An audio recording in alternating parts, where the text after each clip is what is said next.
I'm eating all this Super Mario cereal, and there's too much here.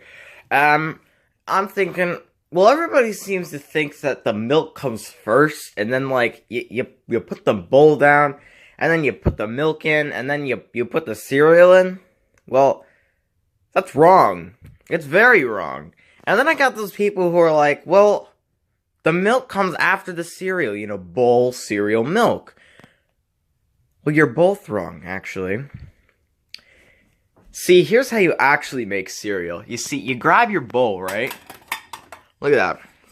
A perfectly nice bowl. And then you grab some cereal. Now, I'm not going to waste that beauty because it's just not worth it to show you plebeians.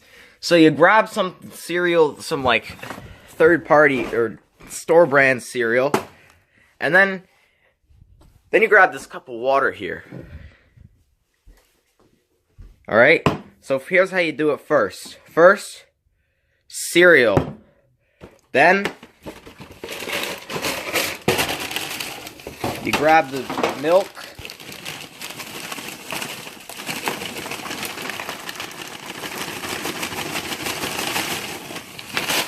Bowl. Boom. Now you got some cereal. Enjoy.